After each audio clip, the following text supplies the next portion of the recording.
New reports from inside the Metropolitan Detention Center, MDC in New York, have revealed shocking details about rapper and producer Diddy's life in jail. Sources claim that he has already faced several violent attacks and even suffered a nervous breakdown. People close to him say he's having thoughts of self-harm, especially as major names like Jay-Z and Jennifer Lopez are being called as potential witnesses. According to the Daily Mail, Diddy broke down mentally because spending the holidays in jail was too much for him. A close friend told the paper that he had a complete emotional collapse in his cell and begged prison guards to take him to the hospital, but they refused. The insider said Diddy calmed himself only after hours of deep breathing and meditation, something he has been practicing in prison to cope with stress. According to a report from the Daily Mail, that's why Diddy had a breakdown. A person close to him apparently said, quote, "Spending the holidays behind bars was a nightmare for him." If we're to believe all this, Diddy had a meltdown in his cell and begged the guards to take him to the hospital for observation, but they refused. This same friend or person told the Daily Mail, quote,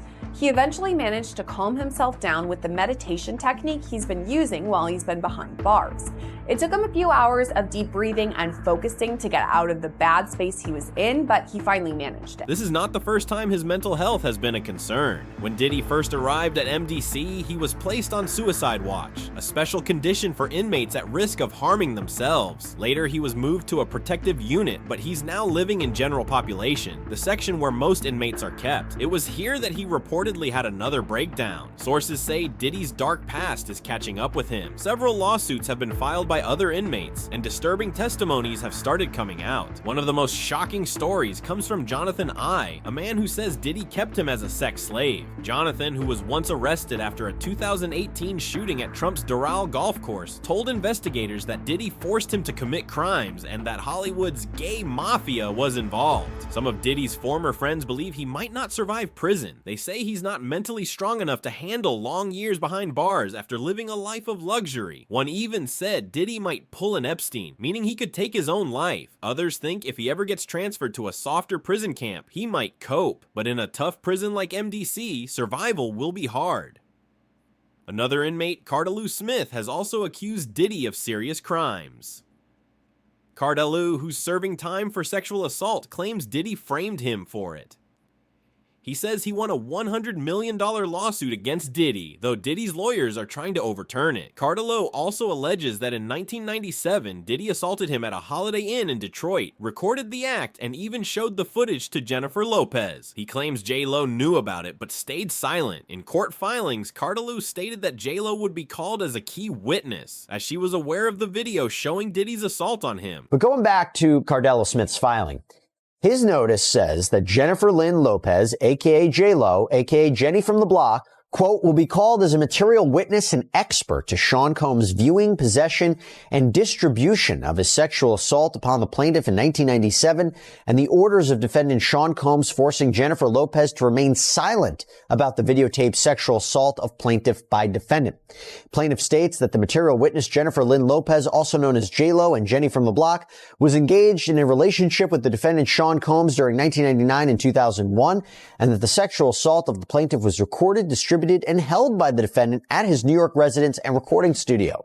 And during the relationship with Jennifer Lopez, she was made privy to this video that was taken by Sean Combs and his employee Kirk Burrows. She, J-Lo, has known this video existed and was in existence and took no action to make it known to anyone in law enforcement, and that she was even questioned by New York Police Detective Derek Palmer about this matter, and that the report will show that her answers to this tape was and still remains a resounding yes to its existence.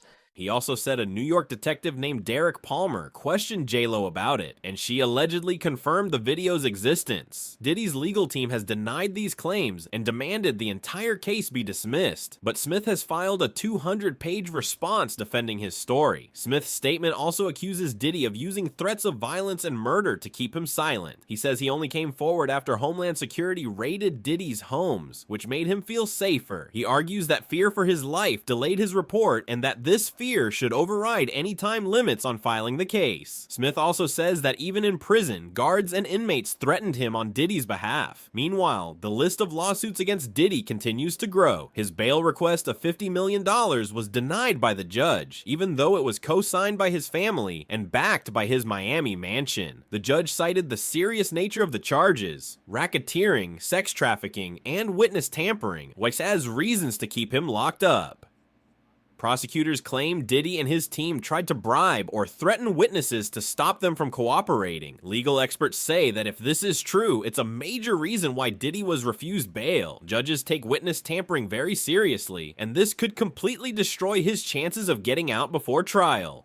Inside prison, Diddy is reportedly terrified. Unlike his glamorous lifestyle outside, prison is harsh and unforgiving. Inmates serving life sentences allegedly see attacking a celebrity like him as a way to earn street credibility. Many insiders believe Diddy doesn't have the strength to survive behind bars and could harm himself before facing a long prison sentence. Reports from MDC suggest that Diddy has been targeted by inmates, and his life could be in danger. Officials even placed him back on suicide watch after he didn't receive bail. He's under constant monitoring by guards and other inmates assigned to watch those at risk of self-harm. Sources say he's being visited by a psychiatrist several times a day and could soon be moved to a plexiglass bubble cell for his own safety. Because of MDC's poor conditions, Diddy reportedly begged to be moved to another facility, like the Essex County Jail in New Jersey, but that request was also denied. The scandal has now spread beyond Diddy. His longtime associate Jay-Z is said to be terrified of being the next target. His legal team has been fighting to uncover the names of victims in a related case, but courts have denied those requests. New lawsuits even accuse Jay-Z's lawyers and Roc Nation of bribing and impersonating federal agents to silence witnesses. According to a 13-page lawsuit filed in Texas, lawyers connected to Jay-Z allegedly offered money to people to sue Busby Law Firm, which represents several victims in the Diddy case. The lawsuit claims these individuals even flashed fake badges and pretended to be federal officers. Audio recordings supposedly prove this conspiracy, with one woman, Marcy Croft, a lawyer connected to Team Rock, accused of leading the effort. Busby's firm called these actions illegal and unethical, saying they were attempts to intimidate victims. In response, Marcy Croft denied all allegations, saying the claims were desperate lies and that she plans to hold Busby accountable. Legal experts say this could just be the beginning. Former prosecutor Nima Romani warned that more high-profile figures, including politicians and elites, could be exposed if Diddy decides to cooperate or reveal others involved. Federal investigators have already uncovered horrifying evidence from raids on Diddy's mansions. Secret rooms used for assaults, disturbing videos, and proof of a well-organized operation. Some agents say what they found makes Jeffrey Epstein's crimes look small in comparison. Homeland Security's involvement shows how serious the case has become. Federal prosecutors reportedly issued over 300 subpoenas and interviewed more than 50 witnesses. They believe Diddy controlled victims with drugs, money, and fear, and forced them into sexual acts under threats of ruining their lives. Experts say that with so much evidence, including financial records and travel documents, Diddy's defense looks weak. One agent said bluntly, if Diddy doesn't testify to explain himself, he's finished. Even more shocking, a new lawsuit accuses Diddy of raping 3 men, 2 of whom worked for him. These men say it wasn't about attraction, it was about power and control. Their lawyer explained that all their stories match perfectly and follow a clear pattern of abuse. He said Diddy allegedly drugged one of them, assaulted him, and said he wanted to make him his property. The lawyer also rejected the idea that these victims were just looking for money, saying they didn't even know each other and came forward independently. He believes Diddy's actions were acts of dominance, not moments of passion. As more victims speak out, Diddy's situation keeps getting worse. What began as a few accusations has now turned into a massive federal case involving celebrities, secret recordings, and allegations of organized crime. Many believe Diddy's once powerful empire is crumbling. From violent incidents behind bars to lawsuits exposing decades of abuse, it seems his days of living above the law are ending. Now, with reports of mental breakdowns, suicidal thoughts, and threats from inmates, one question remains: how much longer can Diddy survive this storm? What are your thoughts on this? Feel free to share in the comments below. That's all for the video. Hope you enjoyed watching it. Also, don't forget to like, share, and subscribe to our channel for more updates on this case. See you in another one. Bye.